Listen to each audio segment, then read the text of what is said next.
found hers. This is Lisa. And this is Angela. And we're excited to be back in studio. Oh my we gosh. were off last Thursday. Yeah. And we're excited to be back and be talking about all things fall since it's so beautiful today. And I actually really missed being in studio last week. I mean, it was kind of like, I was driving to Oklahoma. Yep. And I turned on the radio and I was like, oh, I can listen to us. And I was like, but of course, you know, I was already very far deep south and could not hear anything. But that said, I also went to the luinfo.com and listened to the show later. That's great. You can do that, listeners. Yes, you can. You can listen to us after the fact. That's great. It's awesome. I know. We're at your fingertips whenever you need us. Just when you need a friendly face. That's right. Friendly voice. So how are you, Angela? I'm good, Lisa. How are you? I'm really good. Really good. I'm ready for fall. We were just talking about, and I know this is first world problems, so please save it. I've heard it. I know it. But the wardrobe transitions, I sent my kid in shorts and short sleeves today, and it's a little chilly. And so I was kind of having a mom fail this morning and felt a little bad. It builds character. That's what exactly. Ultimately, that's what I'm kind of telling myself. And, you know, he'll be fine. I walked to school in, snow. 3 foot of snow. 3 foot of snow. Up the hill. Both ways. I mean, and look at me. I'm somewhat normal. So yeah, I'm really excited about our guest today, by the way. I am so excited. So you guys know, we always try to find the most interesting female entrepreneurs here locally in St. Louis. And today's guest is so near and dear to my heart because she's talking about, really helping entrepreneurs in general with one thing that we all hate to say, pivots.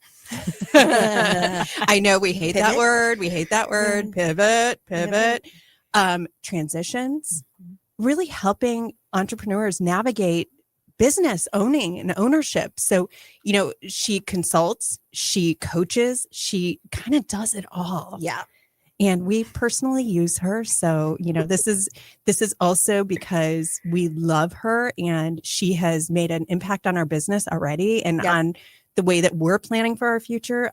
Every business, and I'm going to say this and then I'll leave it to Angela to talk for a minute. But one thing I didn't know about entrepreneurship is that what you start with isn't what you end with. Right. Hey, letting y'all know what you start with isn't what you end with. Who you start with isn't who you end with. Correct. And a lot of that is stuff you learn kind of on the fly. And if you don't have somebody like our guest today to help you navigate that, it's very scary. It is very intimidating. It's always nice to have a voice of reason that is familiar with you, but isn't you. Can shed some clarity. Yes, 100%. Yeah. So do you want to introduce our guest? Yeah, I'm so I've excited. set her up. I mean, there's some high expectations today. So today we welcome Monique Levy of Levy Consulting. She is the co-founder and CEO, and we are so happy to have her here. We enjoy her and love her as a person. She's actually been a little bit brought to us, I believe, by the universe a little bit, if you believe in that. Yeah. Long story short, we had a vision board session a couple years ago, and I actually cut her out and put her on my vision board, which is a little embarrassing. Cut out a picture of her. Yeah, seriously. Clarify. Which is a little embarrassing when she comes to our office that there's a picture of her on the vision board. But it is true. I think it's true kismet. And honestly, and it was just, she was brought into our universe at exactly the right time. So Monique, welcome. Welcome. Thank you. Yay. That was quite the intro. Wow. It's a good thing I have my game face on because I might have teared up with all of that. Aww. Thanks, guys. No, we it's all sincere. And I think that, like I said, we don't know, as entrepreneurs, we don't know what we don't know until it happens and smacks you in the face. And luckily we have somebody like you that has been there for us. So that's awesome. I think I love being there for people. I've been doing this type of be there for friends since high school, honestly, since the, hey, can I talk to you after lunch days? And it's really nice to feel trusted. And so a part of it for me is it's an honor to be called. It's an honor to be asked. It does feel like the universe set me up to be this person for everyone that I know. And it's truly an honor just to be invited to speak with you all, but to work with you is even more fun. But I also love what I do. And I think that kind of just shines through because I enjoy this work. Yeah. Well, so you say you kind of felt this calling. It's kind of a calling actually, because in a lot of ways you're a therapist for business owners in some ways an architect. And, I mean, there's a lot of different roles you serve in this position. When did you actually start feeling like this was something that you were gifted with? It's honestly, I have felt it for a while, but owning it has felt a lot sooner. So I would say this past summer, I finally stepped into, hey, I'm really good at navigating change and helping people through messy things. Own that, because I feel like sometimes when things are difficult or hard, we don't want to say, hey, I'm the person who's going to help you through your divorce. I'm going to help you through your breakup. I'm going to help you through terminating your lease with your landlord. I'm going to help you fire and restructure your entire team. The movies, TV shows, they make those people seem like the bad person. And so for a long time, I'm like, am I the villain? And like, no. And it can feel like that because I'm always on the side of like, this is going to be difficult, but I also know on the other side of that change is something really beautiful and amazing. And once I started telling myself that, I was like, wait, there is something beautiful on the other side of this, that own that. And so that is kind of how I started to own it. I've seen it, but I always felt in a way that I hid it from, like, if you knew me, you knew you could come to me. But if you didn't know what I did, then no one knew to ask. And I was like, I feel like I should be helping people. And I've been learning that like, this is a gift. And so it's me being generous by sharing this and helping people through change and transition. And that also none of these things are bad. Like there's nothing wrong with change. There's nothing wrong with transition. And that we all learn from those things. What did you study to prepare you for this? Like, I'm so curious. It's really funny because I don't think I actually studied this per se. My undergrad background is in hospitality. Oh, so I have a recreation and parks degree. Sweet. So, maybe that's how I approach things with life. That's probably part of it.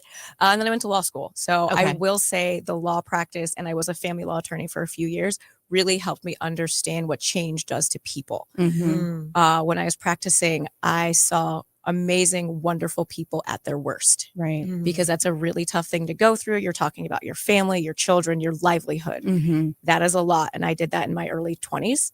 You learn a lot and you see a lot and you see people from all walks of life, all income backgrounds. It doesn't matter, go through really difficult stuff. But once we got to the end, everything changed for them. Either they were in a better place or they moved or their kids were happier. You could see a change, but it's because they were intentional. They're like, I'm making a decision today to make my life better tomorrow. And it may take a year, depending on how much you want to fight. It could take 6 months. It could take whatever it is, but it was people making the decision to want to be better that really motivated me to be like, oh, this is something that can be great for everyone. And so once I stopped practicing, I went into nonprofit work. Once again, intentionality and wanting to be better, either making your community better, wanting to make people better, wanting to help. And I kept seeing that if we could embrace change in a way that we knew on the other side it would be good, then we could get through it. But what I noticed between being a lawyer and a nonprofit work is that everyone had someone supporting them throughout that change. Whether it was when I was with Gateway to Hope with breast cancer patients, someone walking them through that process. When I was an attorney, walking someone through the process, I just noticed that doing it alone, we weren't going to be successful. Because I think as humans, we weren't meant to do anything alone. Yeah, I agree. Agree. Yeah. So you finished your undergrad or graduate degree, practiced law. When did you get the bug to start your own business? I got a little burned out. Working for other people. Boy. Here we go. Yes, it's a common theme in this on the show. It is. The W-2 life is great, but it wasn't for me. And I would say I was working really, really hard, and I kept seeing like, oh, if we could do this, then we would have this. If I had more staff, I could do this. If I had more revenue, I could do this. And I was like, wait, I don't control any of the things that I want to change. And I decided if I could work this hard for someone else, why not work this hard for myself and see what happens? Like it was purely a leap of faith. I don't come from a family of entrepreneurs. My father was appalled when I stopped practicing law. My friends were like, what? You just spent a bunch of money and what are you going to do with that? So there were a lot of people who were like, looking out for me, but were also scared for me, rightfully so. But I was like, I have to do something. My daughter was going to be starting kindergarten that fall. My husband, who now works with me, was still in the service industry, bartending. So like the hours were terrible for our family. There were just a lot of things that I was like, I don't like this. Right. And I'm not happy. And the pursuit of happiness is a pursuit. And so I decided I needed to make a decision. Yeah. And here we are. I love that. I love that. It's always so brave to take that leap. Yeah. And it's scary, but so worth it. Yeah. It's been worth it. It has its ups and its downs, as you both know, but it has been worth it every time. So why consulting?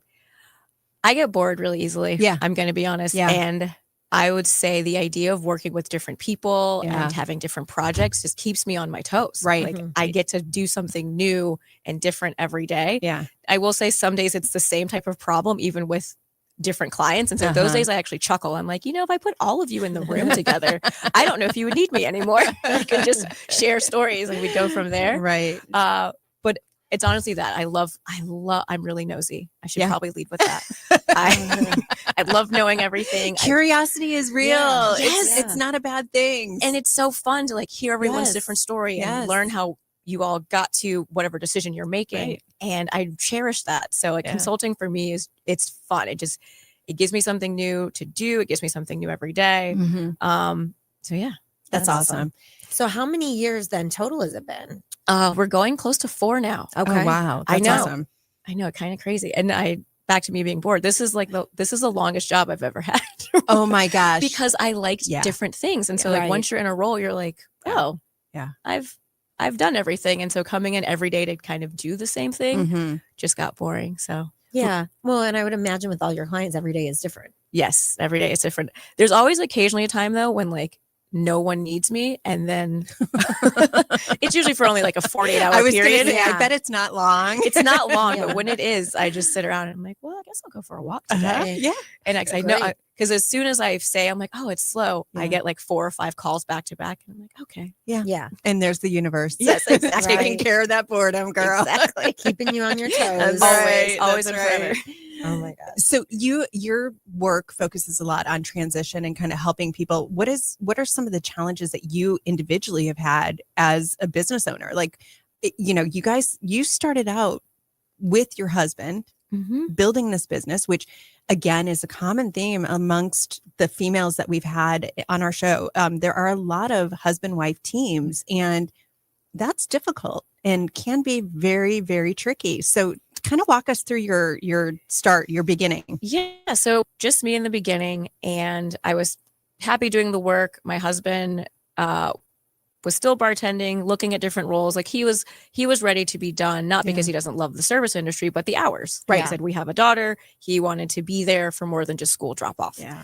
And as we were growing, I got an RFP and I was really excited. And I put in the scope, like I built this scope, I wrote it out, but at no point did I think, hey, this is probably a lot of work for one person. Yeah. Right. Yes. Right. Yes. And so I won the RFP, but also had clients, and I, not in a panic, but I was like, I need help, and I need help tomorrow. Yeah. And I looked at him and I'm like, you're really good at building teams. You know people really well. You have the patience of a saint. And this was a multi-generational team from different backgrounds, and he was really good at that. So I was like, do you think we can pull this off? And I remember saying, if we're going to work together full time, you've got to find us insurance as a business. Like that was his first project. I was like, you need to figure this out because I don't have time. Yeah. And I've got a family that I still have to take care of. And his insurance was through his W-2. Our family insurance was through his job. So like, if we make this a real thing, your first project is figuring this out. Yeah. And there was a test. I was like, if you can't figure this out, you're out. Basically, you're fired. Love you, but you're fired. And I did say that. I was like, you have to be okay that I might fire you. And he kind of stared at me and was like, okay. But he knew I was serious. He knew that like this business meant the world to me and that this was a big deal for me to take this kind of risk. And also trust him with that, right? Yes. We trust our spouses, but this is a whole new level of trust and communication that is not for the weak at heart. It really isn't. So we had our moments. We've been through it all. but it's been fun. Yeah, so like good. right now we have to remember like when we're at dinner not to talk about work because our daughter's like, who's Miss Lisa? Or because like everyone's now Yes. Mr. or Mrs. because we'll say a client name and she's like, who is that? I was like, well, first of all, it's Miss so-and-so or Mr. So-and-so and they're mommy and daddy's clients. Yeah. Some of them she will know because she'll pop up in the background from a Zoom call or, you know, we've had clients who've had an all-day retreat and if she's not at school and we don't have childcare, she pops into the retreat and we'll hang out at Cortex or CIC. So we're also, you know, training her maybe to take over someday. I kind of love that. I think it's so important for our kids to see us in our space. Like whether you're going into an office, you're going to, you know, whatever job you have, for them to see you operating in your work mode. You know, we always say that like my persona at work is different than my persona at home. I'm mom at home. I'm not, you know, when they see you powerful and doing something like that, it's like a light goes off. Yeah. It's so interesting. And for us too, because of some of the women I've worked with, she has seen a lot of women in business, like that, running things, doing really cool things. Amazing.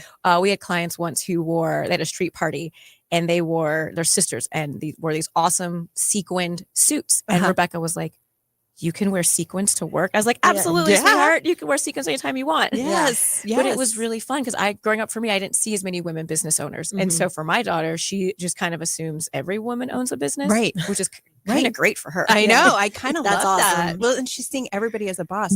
I have boys, but you know, it's no different for them when they see us. My one son helped us last year with a festival that we were working, and he came in with his buddies and they interned for the weekend for us. And he left that situation saying, I don't think I realized what you guys do until this moment. And he was 18 at the time.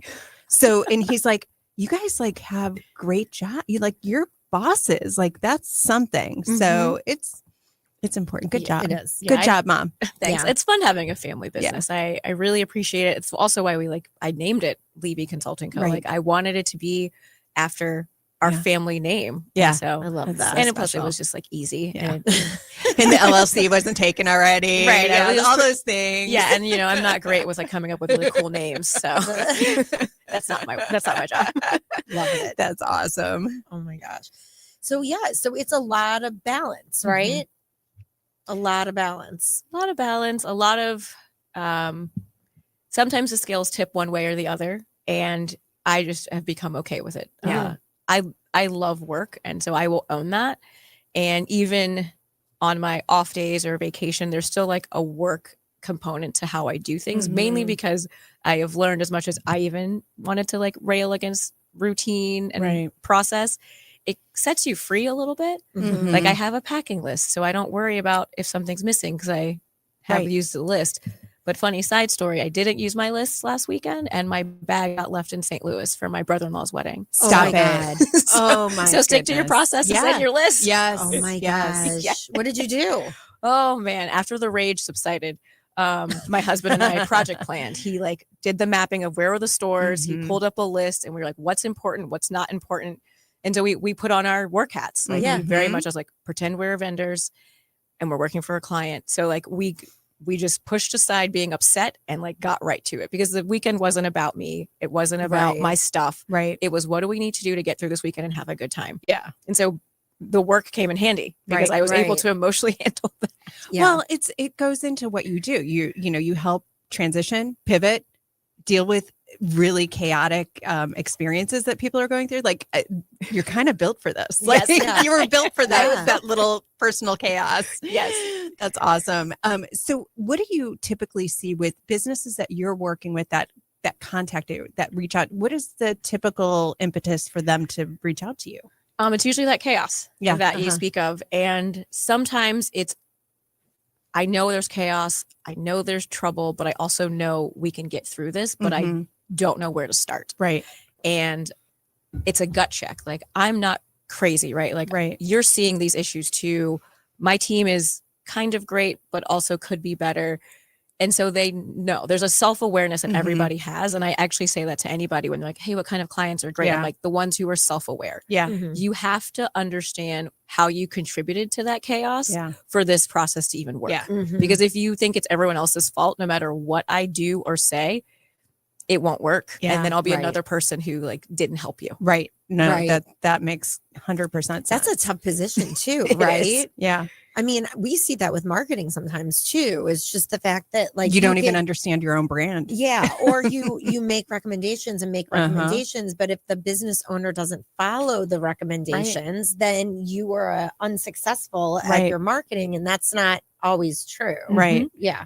Well, and what I find interesting about what you're doing is that, when you kind of enter in, I'm guessing a lot of times what they're telling you is the chaos and what the problems are is not necessarily what gets revealed later. Right. Exactly. So, yeah. So kind of walk us through your process. Like, Yeah. how does that happen? So it's fun. I mean, I get to put on my lawyer hat again, Yeah. because people would come to lawyers with what they believe is the problem. Right. But what's fun about being a lawyer is you're like, yes, I will listen, but then I get to go dig. And so for me, it's let me hear what you think the problem is. I take my notes, I hear from everyone, and then I just watch and listen and do a lot of digging. I'll go through your notes. I'll sit through team meetings.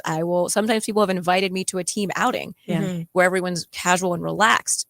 Those are actually the great moments where I can find out what's really happening, because people let their guard down and they tell you all kinds of stories. Right. Right. And you can watch how people's body language interacts. And so, yes, I can do a lot of my work virtual, but a lot of my work is in person because I need to see how people interact with each other. I need to see eye contact across the room. I need to see body language. Right. I need to understand how people physically show up, because that's actually part of like what's happening. Like, I also learned things like maybe there was an employee who wouldn't share with their leader, but they have 2 kids who are going through a really tough time. Right. And they have a sick parent. And so they're showing up late every day because they are physically and mentally exhausted. Right. And so their work is showing that. So we don't actually need to let that person go, even though maybe that's why I was contacted. Like, hey, this leader needs to be let go. Right. Their work has slipped. It's like, well, do they need to be let go, or do we need to just work with them right now and change their workflow, their work streams? And then I also get to come and diagnose. So much like when people go to a doctor and they're like, hey, my knee hurts, but I think it's because of this, this, and this. And you do the MRIs and you figured out that maybe it's actually coming from your shoulder because you're putting too much pressure on that and it's affecting your legs. Right. That's what I get to do. What does get funny is when someone's like, this is the problem, I need you to fix it. And I'm like, okay, but I don't think that's the problem. Right. The problem is this underlying thing. Right. And what you want is a Band-Aid. And what I want to do is like rip the whole thing off, get in there and like rebuild. So there's always some push and pull when we start digging, because usually if by the time a leader is truly seeing an issue, it has probably been bubbling for a while. Yeah. So it can take a lot longer than everyone's hoping. Like, we always say like at least a quarter with a team is what we need to figure things out. More often than not, it turns into 6 months, 9 months. We've been with some people now for over a year, because as things get uncovered, we're also fixing and doing work. So that feels good, but we're also not getting to why they called in the first place, because all these other things had to be fixed first. Well, and I kind of love like equating it to preventative medicine. Like you're like first line treatment, not preventative. And you should be preventative. It's like people should be calling you for that preventative piece, not the treatment piece. Right. But they can call for both. They can call for both. It's way more fun on the preventative side. Totally. And I mean, that's part of the issue, right? Yeah. Well, we're going to put a hold on this conversation and come back after the commercial break and talk more with Monique about transition and leadership and all the other fun things that we've been talking about. So we'll talk. Hot Take Central 2.0. Now, as you sports fans know, it's really getting out of hand, man. It's going way out of control. With Cam Jansen. I'm going to lead you down the path that rocks. And Jimmy the Cat.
Co-found Hers with Lisa Lidvag and Angela Sandler on the Lou Information Station. Streaming 24/7 at louinfo.com.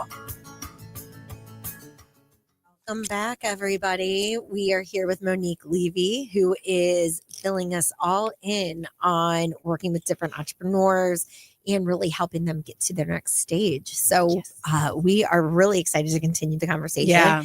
And one of the things we were talking about on our break was a little bit about the hard stuff, like the breakups and the terminations and the emotional toll it Right. takes on you. Yeah. And I think that, when I said I led the whole thing off of, we don't know the people you start with are not who you finish with. And, Angela and I had that experience. We started with 3 of us at the very beginning, and one of our partners ended up moving. And, that causes disruption in your plan. Like, you've planned your whole future around this team, and then all of a sudden, oh no, that's not happening anymore. Exactly. Or changing companies, which we've also done. We've had to pivot off of, we let one company go and transition into a new one. So we've been able to navigate it because we have people like Monique around us.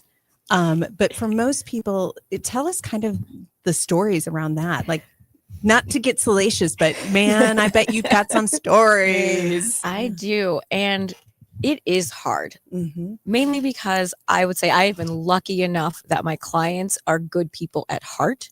And so the idea of having to change leadership or get rid of someone who they brought on because they worked together at another company, or even having to restructure an entire team because they just don't work well, or they're not hitting their targets, or it's just not a good fit, is hard. Even with things that are exciting, like sometimes the team that got you to the stage is not the team that's going to get you to the next stage. Yeah. So how do you have that conversation? How do you tell Joe in accounting that it's great you've been here for 20 years, but we need someone who's going to get us to the next 20 years, and that's not you. Right. Because it is a gut punch to the person you're saying it to. Yeah. But as the leader, you feel responsible, at least the ones that I've worked with. You feel responsible for your team. You care about their livelihoods. You know their families. You know their dogs. Like, I know people who know their team's dog's birth dates. I was like, I don't know that. But there are people who care that much about their teams that, like, it is like losing a family member sometimes. Yeah. And it can be really, really difficult. But it also has to be done. And so that is where I come in when I'm like, remember, this goal is the business. So I always start, I'm like, what's the end goal here? What do you want for the business? Because sometimes we have to start with that big picture as our North Star to take the emotion out of it. And that's not easy to do. I have had to do it because I'm a lawyer by trade, but not everyone has that skill set to just like compartmentalize your emotions and work and all the other stuff. So that's where we start. It's like, get the emotion out. Like, you should feel that grief. You should feel sad about something ending. That makes you human. So I make sure all of my leaders feel that way. And then from there, it's like, okay, what are the things that are true about the business? What needs to happen for this to be successful? What needs to happen to get you to the next stage? Is the role or the person in that role going to do those things? And so we just break it down factually. Sometimes it's on paper or a whiteboard. Sometimes it's a walk through the park. It's whatever gets that person in a space that helps them feel good about the decision is how I like to work. And then even we will go through an org chart sometimes, and I will take everyone's name off the org chart and put their titles. Right. And so we're like, is your director of finance the right director of finance? Right. And they're sitting and we're like, what do you need from that role? And we will list all the things that are businessy. We'll use jargon, all the things that make it feel not as emotional to get them at least to the headspace of, oh, you're right. My director of finance hasn't given me dashboards, can't answer questions about cash flow, hasn't helped me strategize. I need a new director of finance. And so now it becomes, oh, it's not Sally's. It's the position. Yeah. It's the position. Right. Sally is a wonderful person, but she's not the person I need in that role. And either do we want to keep Sally because she's great for something else, or do we just need to let Sally go altogether? But I take away the fact that it's not about who that person is as I show up. It's the work. Right. And honestly, my husband, Jonathan, is really good at that. I've learned a lot working with him because he went to art school.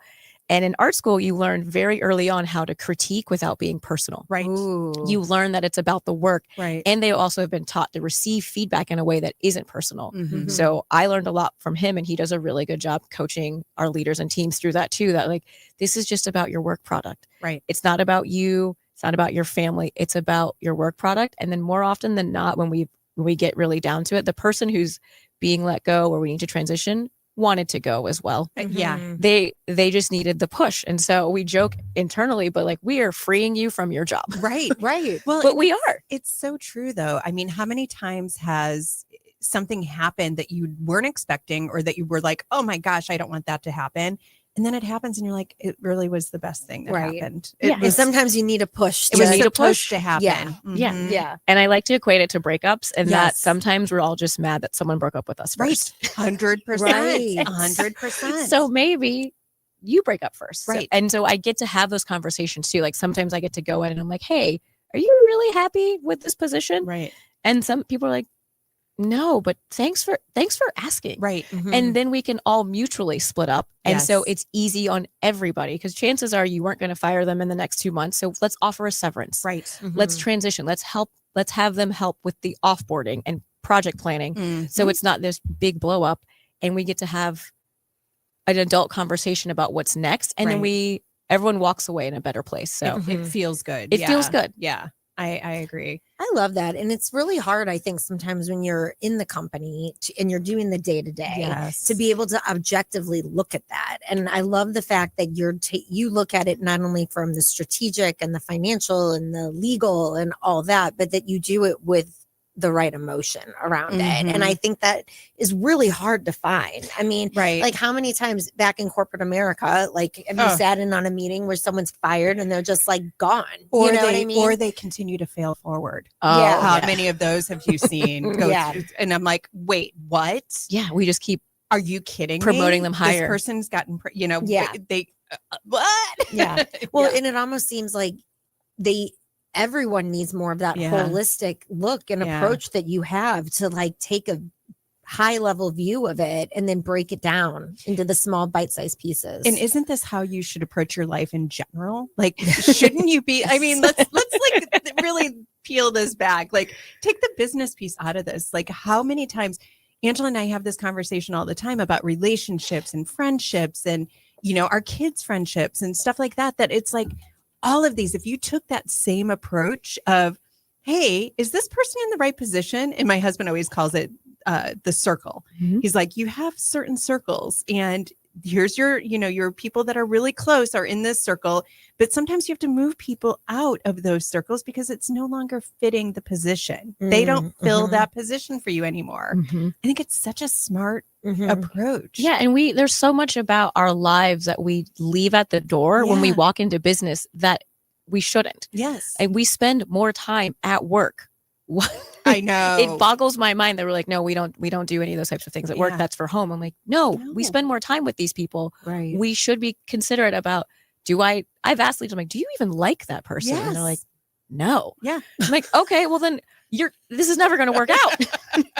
Yeah. Like, if you don't like them, it's going to be really obvious about how you approach them 100%. because you aren't going to approach them. Right. Yeah. Right. They are who they Exactly. are. Yeah. Well, and I think the bigger a business gets, the more disconnected those things are. So, Yes. when you're in a small business like ours or yours, it's very easy to see those things Yes. quickly Mhm. and make decisions around them. But I think as you grow as a company, which is part of what you guys do too, is helping people scale. Yeah. So how does that kind of fit in with scaling? Like, do you see? So before we make the decisions to like hire, we make sure the foundation is set. Yeah. So do we have the right people and the right seats? And if we don't, why are we about to bring in a bunch of people? Right. Because all we're going to do is compound this chaos. Mhm. So my favorite projects are the people who know there's chaos and they want to hire, but they're like, can we do like a sprint cleanup? Mhm. Like, what are the things you're seeing? What can we get done in 90 days? Or what can we at least document and be like, okay, when we hire this person, this is what I want them to take care of, but I don't want them worrying about like silly small things that can Yeah. be done. Yeah. Because typically we're helping them hire like C-suite director level Right. folks. Right. And I'm working with their HR team who does like, the recruiting and all that other Mhm. Right. paperwork stuff. But we're like, is this the right person? Can they do this work? Because if we bring someone in, like let's say you find a rock star and you're like, yes, I can't wait to bring this person in. They will probably leave within a year, or they will just meet your team where they are because nothing has been set up for them. And now they're also walking into chaos and they're like, okay, well, I can't fix it. Right. Don't have the capacity to, or you still have my team and a hire. So now you're just paying for extra hands when we could have just cleaned everything up first, bring a person in and set them up for success. So people love to think another person will solve a problem. Yes. Another hire will fix it. If we just move this person here, they'll fix it. But sometimes we have to actually fix the problem and then bring somebody in, because there might not actually be work for them if we just fix the problem or clean things up. Right. How many leaders do you find that you with that are, to your earlier comment, you really have to like be okay with somebody else coming in and saying that your baby is ugly? I mean, I'm sorry to phrase it like that, but it's true. It's true. And So one of the things, so I was born and raised in the South. No, it's really funny. I'm a Southern girl at heart. So about the ugly baby thing, we were taught that you just don't say the baby is ugly. You're just like, oh, look at the baby's eyes, or what a cute romper. Same thing applies here. Right. You're like, oh, look at the things that are going well. Look at what all of you built. You've done a great job over here.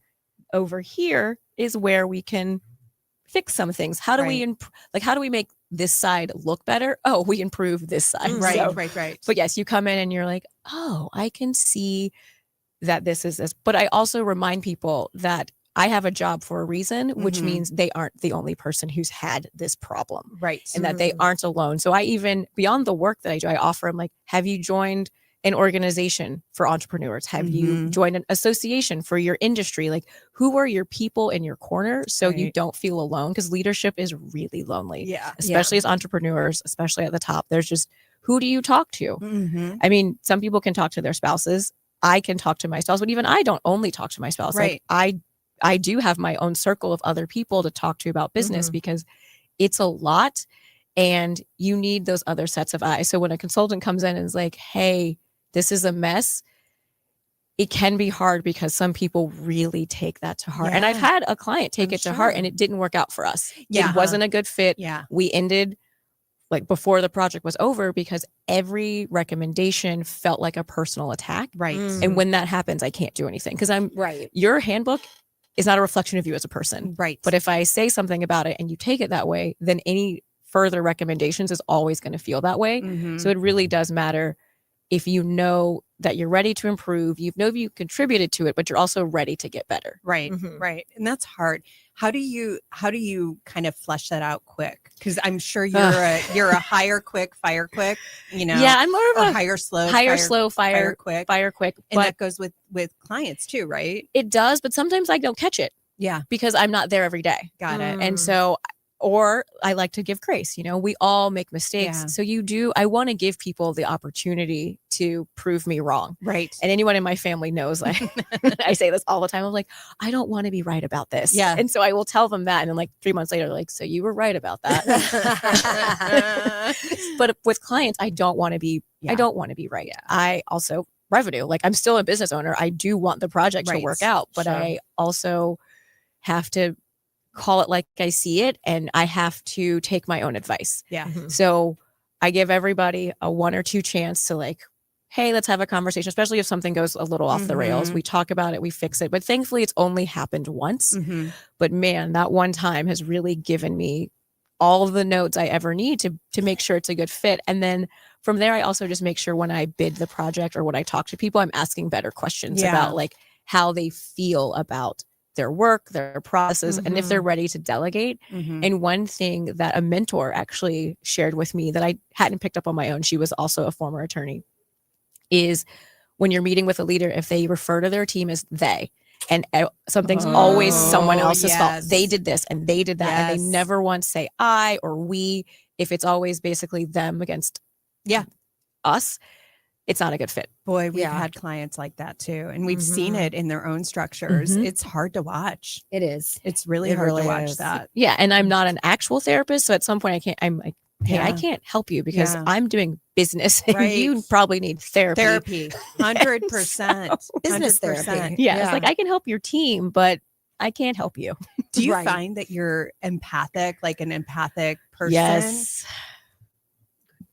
Yeah. So did you find that from a young age that you were an empathic person, or is this just something that developed as you kind of came into this career? Yeah, I thought I was, but I definitely thought that everyone was like that. Yeah. Yeah. So I learned through my own personal therapist. She's like, no, you are incredibly empathic. And so Right. you have to be careful about taking on everyone's stuff. Cause like I yeah. said, I was the girl Yeah. at school who was like, hey, can I talk to you after lunch? And I was always happy to do it. Yes. So Yeah. And I would think that that would be a tough, it's a tough thing to guard against as a professional. I think, taking on other people's emotions would be really tough in your position. yeah. Did we have a question? We do Yeah, have a I did have a question. question. Oh, awesome. Yeah. Because you did bring up therapy, and my mom is a therapist. But I just wanted to ask, like, how do you separate somebody from like consulting to be like, yeah, you like You need a therapist. you need a therapist as well, because I'm trying to